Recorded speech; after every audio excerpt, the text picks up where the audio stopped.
mankind is destroyed. All that counts is that ultimately the last quarter becomes communist. Lenin said that. Maybe he didn't mean that 1.5 billion persons actually had to be destroyed. Yet communist followers of Lenin, of Stalin, of Malenkov are willing to go that far. But the communists know how to destroy without bombs and bullets. They know how to destroy the minds and souls of men by threats of treachery, blackmail, lies, and brutality.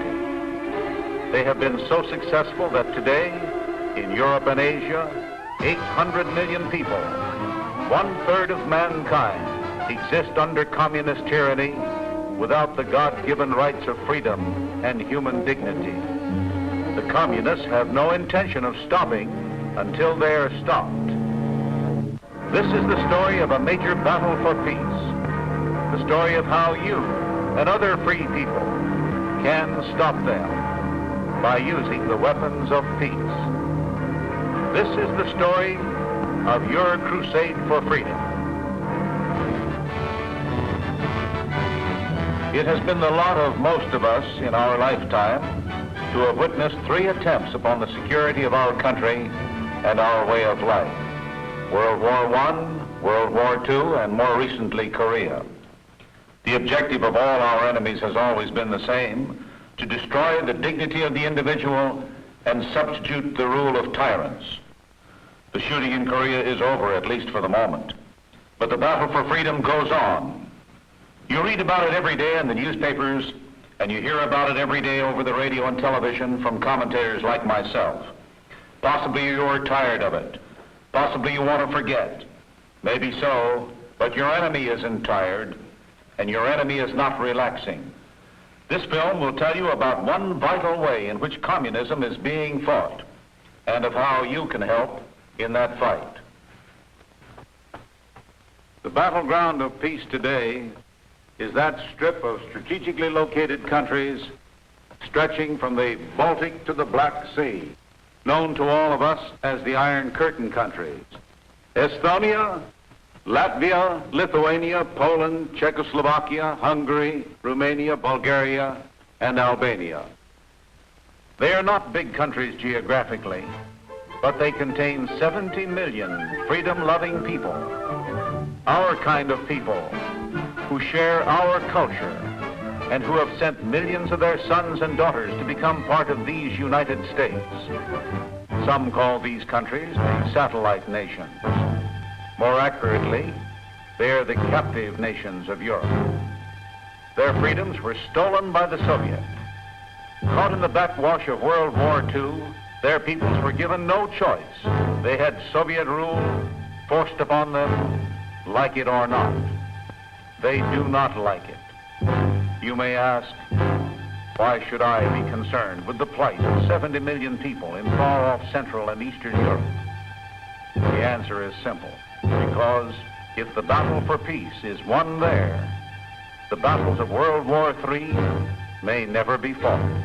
These countries are the outpost and springboard of Soviet aggression in Europe. If they become firmly integrated into the Soviet war machine, the Kremlin is better able to strike. Today, the Soviet maintains some 500,000 Russian troops and over 80 major airfields in this area, in addition to another 500,000 satellite troops and 350,000 security police. As long as the Soviet dominates the strategic band in Europe, at best, we shall have an uneasy peace.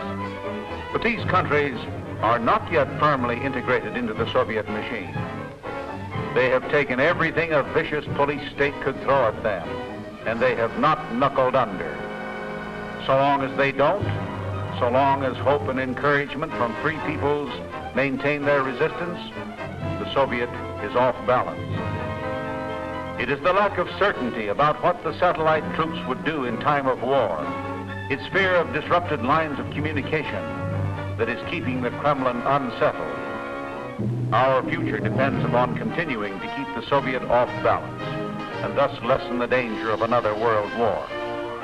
That is where the Crusade for Freedom, the National Committee for a Free Europe, and Radio Free Europe come in.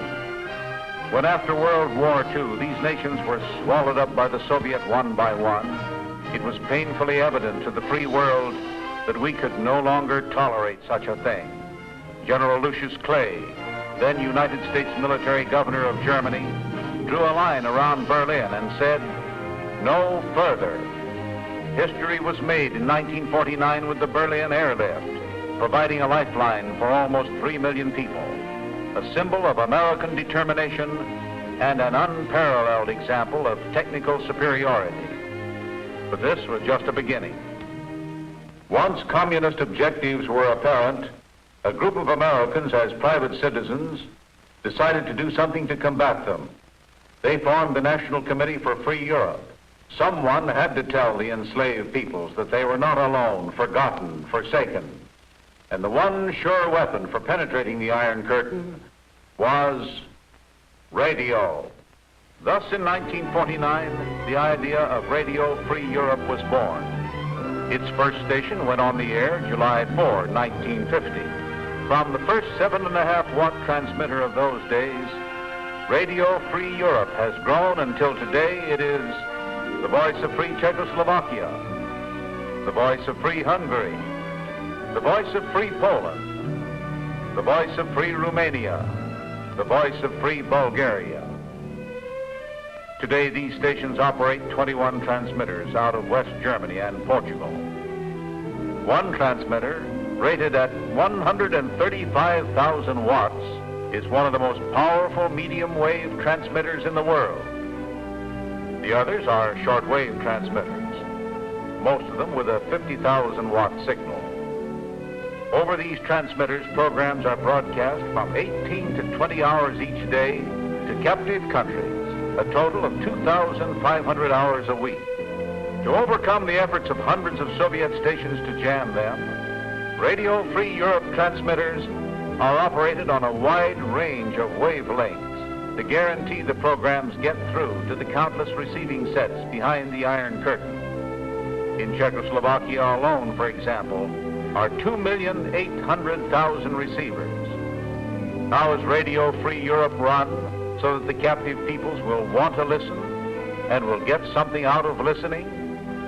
Firstly, by having their own people broadcast to them in their own language.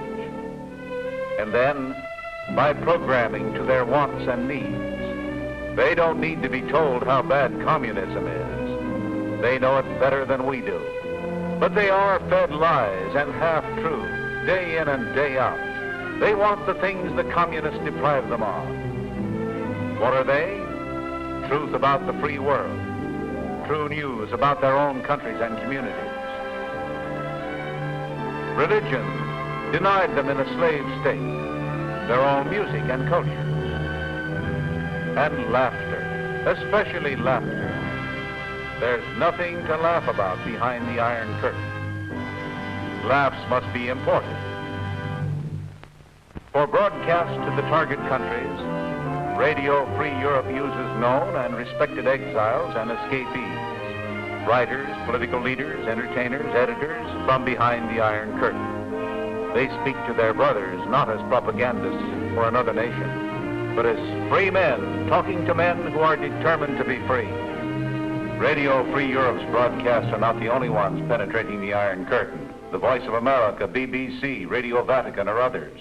But Radio Free Europe, operated as an independent enterprise by a committee of private citizens, is able to go much farther than official government stations in combating Soviet lies and encouraging resistance. The Voice of America broadcasts to dozens of countries and therefore can only devote a limited amount of time each day to any one country. Radio Free Europe's Voice of Free Czechoslovakia, on the other hand, broadcasts about 20 hours a day to Czechoslovakia alone. Radio Free Europe exposes and ridicules the Soviets and their henchmen. It undermines the Reds' morale and knocks them off balance. It identifies police informers by name and exposes brutalities and crimes against decent citizens. It meets the spiritual and cultural needs of the oppressed nation. It uses facts to combat Soviet propaganda. and it exposes the great Soviet lie machine. It helps Iron Curtain youth remain free in spirit and resist the poison of Moscow. And it does these things well. Radio Free Europe even scoops the communists on their own news. It broke the stories of Stalin's death and Beria's arrest, hours before they went out to the satellite countries over the communist-controlled radio. To provide the specialized news needed for its programs, Radio Free Europe maintains an information network covering the whole of Europe from London to Istanbul. Here, Radio Free Europe has the finest professional press people interrogating refugees who come out, going over countless current publications of the various regimes, monitoring Iron Curtain broadcasts. Radio Free Europe gets through. As a matter of fact, it is estimated that the Reds spend more money trying to drown out the voices of the free world than Radio Free Europe spends in transmitting the truth behind the Iron Curtain. Representatives of the puppet governments protest to our State Department against the activities of Radio Free Europe. The Reds devote pages of their skimpy newspapers to denouncing Radio Free Europe. They even put cabinet ministers on the air to refute Radio Free Europe truthcasts. The people behind the Iron Curtain, through letters smuggled to Crusade for Freedom, through escapees and other channels, tell Radio Free Europe every day, you give us hope. The Reds are jumpy. You spark our will to resist. Keep it up. This great story of achievement by Radio Free Europe has been made possible by the contributions of millions of American citizens and organizations, giving each year through Crusade for Freedom campaigns. These contributions have actively engaged in the war between the free world and Soviet slavery. Truth, reason, enlightenment can penetrate communist barriers. The Iron Curtain itself is vulnerable to truth as delivered by Radio Free Europe. We know that the people in the captive countries listen and believe and continue to resist. We know, too, that this resistance is helping prevent World War III. President Eisenhower, speaking about the Crusade, says, through Radio Free Europe, men and women who might otherwise have succumbed to the philosophy that it is good to be slaves, still keep alive the spark of freedom in their hearts. This work serves not only the nations we seek to help, it serves the best interests of the United States. I urge every American to support this independent American enterprise dedicated to strengthening the will to freedom. This is your crusade for freedom.